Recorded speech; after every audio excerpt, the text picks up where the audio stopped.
cancer? Because I thought everyone's, there's always like a race for the cure and fight for the cure, and that's what we're trying to find. So what do you mean we can cure it? Yeah, well, all the research has been mostly wasted because it doesn't really get at how to cure cancer.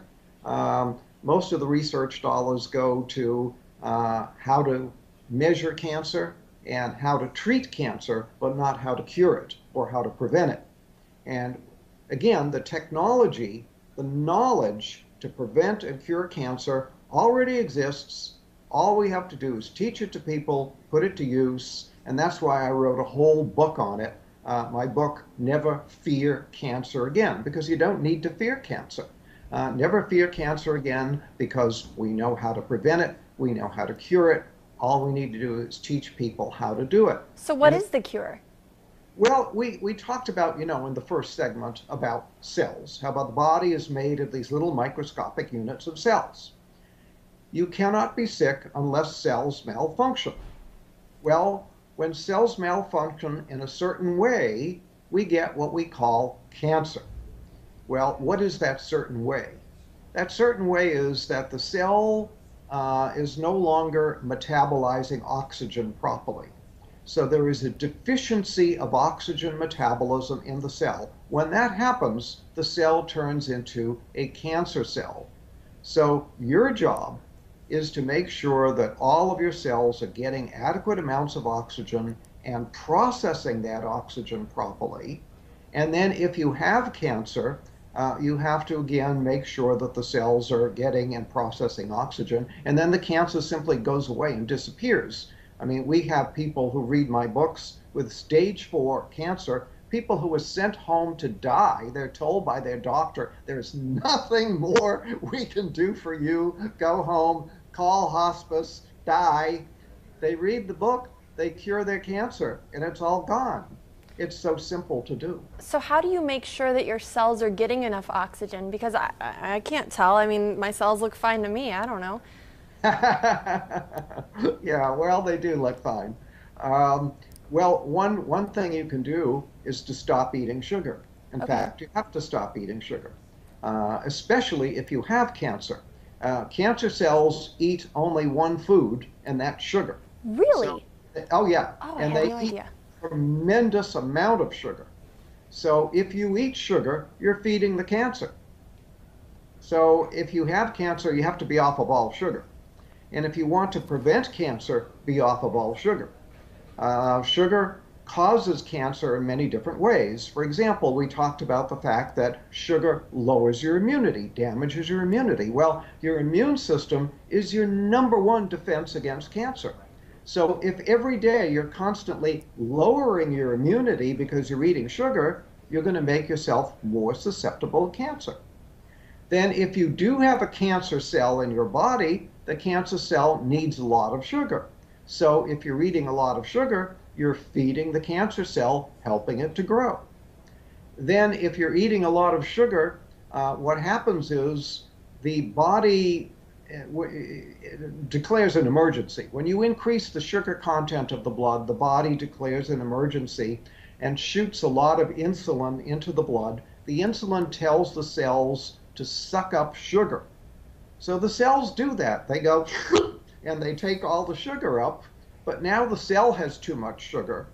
And what the cell does is it produces a saturated fat out of the sugar, and then it puts the fat into the cell membrane. Well, when you put the fat into the cell membrane, you damage the ability of oxygen to get into the cell.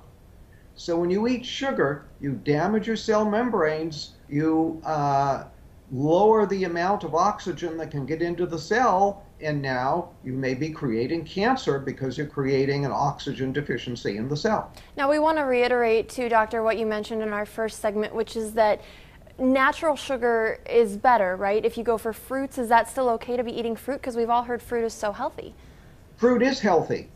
Fruit juice is not healthy because now you're getting too much bioavailable sugar too fast. But eating fruit is very healthy. There's nothing wrong with that. For example, I'll tell people with cancer to drink a lot of carrot juice, for example, and say, well, don't carrots contain sugar? Well, yeah, there's some sugar in the carrots, but the carrot juice is very, very healthy. So something like V8 might be a good choice.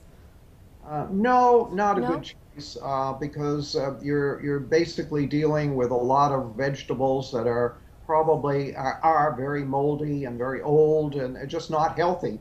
So you're taking a lot of unhealthy stuff and making an unhealthy drink out of it. Wow. I thought V8 was the healthiest drink you could go to. Now, we only have a couple minutes left, but we want to talk about your other book, which is actually dealing entirely with weight loss. And this is something else you say, that people can lose weight for good and not do it through dieting, right? Absolutely, you shouldn't diet. Dieting is very bad for you, especially yo-yo dieting. Lowers your immunity and can actually damage your heart, do a lot of problems. So what you want to do is lose weight. Well, the simple way to do that is to stop eating sugar. And I'm stop. starting to sense a theme here with the sugar. Seems like Yeah, that's the answer to all of these problems. sugar is a key.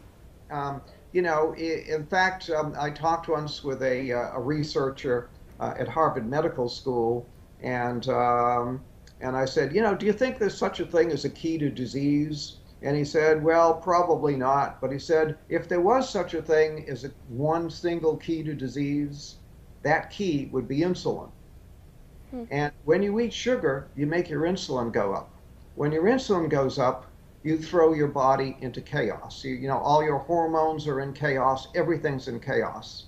So sugar is very key, and not eating sugar is very key to making yourself healthy. And when you eat sugar, you make your insulin go up. Well, when you make your insulin go up, what happens is that gives a signal to the cells to not get rid of any fat. In fact, it tells cells to store fat. So when insulin goes up, cells will store fat. So as long as you keep your insulin high, the cells will store fat. So you can't lose weight that way. The only way to lose weight is to stop telling the cells to store fat, because the body manages this. The body manages everything. It manages your blood pressure, manages your temperature, manages your blood sugar. The body manages everything. It manages the amount of fat in your body as well. But it has a switch that controls it. It's like a thermostat. When you have too little fat, it'll say store fat. When you have too much fat, it'll say burn fat. So burn fat, store fat. You keep the fat in the body normal. When you eat sugar, you make the insulin go up. The insulin turns on a switch that says store fat.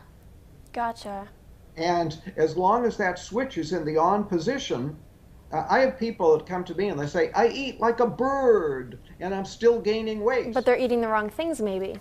That's right. That switch that says store fat is still on. So even though they're not eating many calories, they're still storing fat. Gotcha. I wish we could sit here and talk about this all day. Unfortunately, we are out of time. But if you're interested in any of these books, just check out the website. The title of the main book that we're talking about is Never Be Sick Again. And give us the website real quick, Doctor. It's beyondhealth.com. Beyondhealth.com. And we'll have that for you again.